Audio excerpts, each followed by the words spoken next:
What's going on, guys? We are back in the shop today. I've got Garrett, one of our engineers, with me.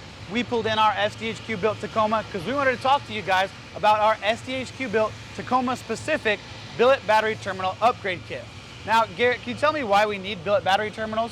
So what we like to do when running a lot of our off-road vehicles is we load them up with tons of electrical accessories like air compressors, switch pros, and other lighting options that'll quickly clutter up your factory terminals. So what we've done is we've gone and designed a clean billet version of our terminals. It includes 5 extra wiring mounting locations on there. This kit also includes all the necessary hardware shown here installed on the terminals, a negative and a positive felt washer, a negative and a positive terminal cover, as well as a Tacoma ground wire upgrade kit.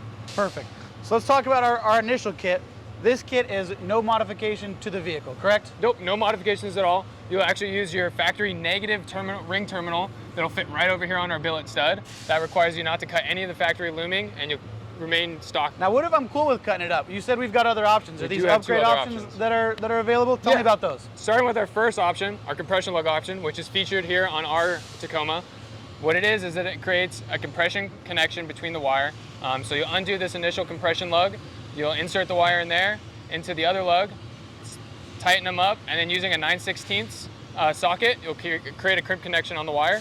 For a little bit further, and our newest option, we do have our fusion solder lugs. So as you can see, they're full of solder, and what you'll end up doing is heating it up, inserting the wire, and letting the solder cool, and now you have a completely soldered connection. This kit does involve the use of a torch and is a little bit more of an advanced option, but it does give you a secondary option for not running your factory terminal. Roger that, Garrett. So now what do I need to install these terminals? Tell me about our tools required and just show me how easy this install is. So when coming to installing these terminals, we need a 7/16 socket, seen right here, a 1/2 inch socket right here, and a 9/16 socket right here. That'll cover all the hardware as seen on the terminals. For removing your factory terminals, we're gonna use a 10mm socket or a 12mm socket, depending on the year of your vehicle.